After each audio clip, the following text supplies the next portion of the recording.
Okay, good morning guys. Luzon, Visayas, Mindanao. Sa lahat ng mga nanonood, OFW Worldwide, ito po si Kuya Ace, Brother Ace, Pastor Ace. At to, nais ko lang po ipakita, no, ito na po yung mga ginagawa natin na original, no, preservative at good for health kasi ang ginagamit po natin dyan ay honey. So, gumawa po ito kasi may mga nag-order ng mga member natin sa church, no, mga may nag-order na naubusan tayo last week. So gumawa ulit tayo ng 40 pieces. Ayan. So nalagyan ko po ng sticker ulit. Ayan. No? So habang nagkakape ay ginagawa po natin. So pasalamat tayo sa Diyos kasi itong ating fundraising for a cause, yung paggawa ko ng original na cheese whiz, no? Ace cheese whiz yummy, no? Ito, lagay po natin. Ayan. So, mas maganda makita ninyo. Ayan, no? Mamigay.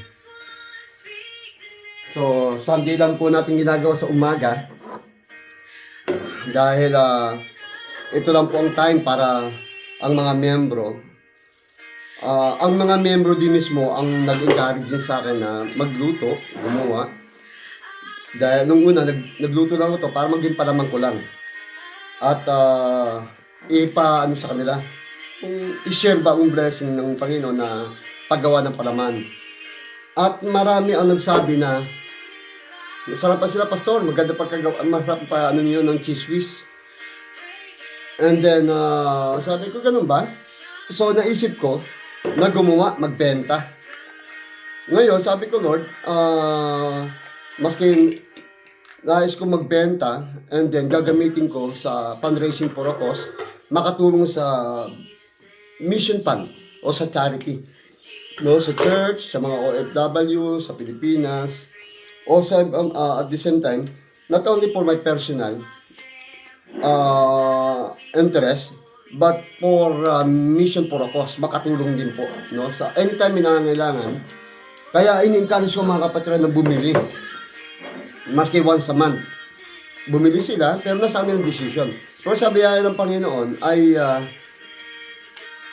maski once a month, minsan pag nagluto ako, umu-order po sila, bumibili po sila, no? Kaya naubusan po tayo kasi meron po naghanap ng palaman, kaya gumawa ulit tayo. So, I promote sa mga nais makatikim, napakasarap po ng ating pong cheese whiz. Minsan papakita ko po sa inyo talaga na ang mga bumibili. Tapos, ang talaga, cheese pimiento talaga siya, no? Ang simple ninyo, talagang, ayan po siya. Hindi siya malabnaw, no? Papansinin po, hindi po siya malabnaw at talagang masarap po siya. Hindi siya matamis, masyado. Katamtaman lang po ang ano niya.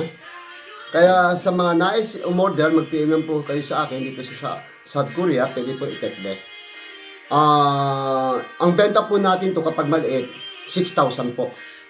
Ang malaking bote, benta po natin yung 10,000 po. Yung ganitong kaliit, 5,000 po, no? Pero, ang pera po na yan, kasi binibili po natin yung bote 1,000 sa Dyson, no? Pero, kung kayo po ay, ang pinaka-focus po natin yan, yun nga ay for a cause, for charity. Nagpopondo po tayo para anytime na may mga EPS o may mga walang visa na walang trabaho ng ilang buwan na at talagang kinakapos, ay makakatulong tayo. Maski maliit na bagay, no? Maski pang araw-araw na pagkain o whatever, no? O pamasahe na anytime kailangan ng pamasahe or meron pong humihingi ng tulong through our public service online broadcasting. Na saludo sa iyo sa ating pong Power Station Media Broadcast, ang Kakampi Online, ay pag nakakaipon tayo at humihingi po tayo ng mga sponsor, nagdo-donate, tinutulong po natin. So, itong pagbebenta ko po ng cheese whiz, palaman, pabango, pero pabango po na hinto ko na po. Nagsarado po yung company. No, so nakapokus na lang po tayo sa cheese whiz, saka sa mga tricks o props o gadgets na kung saan nagpapalabas na po tayo, no? Pero ang pera pumapasok na po yun ay tinutulong po natin. So, if the Lord bless this business, marami po tayong matutulungan. So, kung nais nyo rin po makatulong at tumulong, may palaman na kayo, nasarapan pa kayo, the same time, nakatulong din po kayo sa humihingi rin po ng tulong. Tandaan po natin, isa po sa kasaganahan at kayamanan ang pagkakawang gawa sa pagtulong. Kung nais po pong pagpalain ka ng Diyos, magtrabaho ka mabuti, magnegosyo, pagpapalain ka ng Diyos. Sabi ng Biblia, ang masipag na kamay gumiginhawa, pero ang tamad nagdarahop. Isa yun po sa sinabi ng Biblia. Principle po yun. Ngayon, pinagpala ka sa trabaho mo at sabi ng Diyos, kung nais muli, pagpalain muli, dagdag pagpapala. Ang isa sa mga sikreto ng pagpapala rin ay yung pagtulong. Pagbibigay. Pagiging good Samaritan. Dahil yun ay treasure in heaven.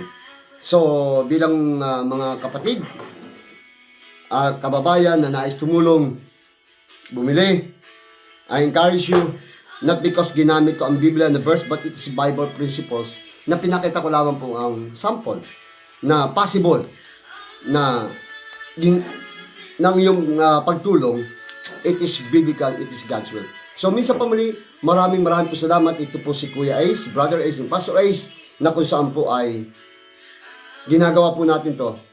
Sabi ng Biblia, whatsoever you do it heartily, not for men, but for the Lord.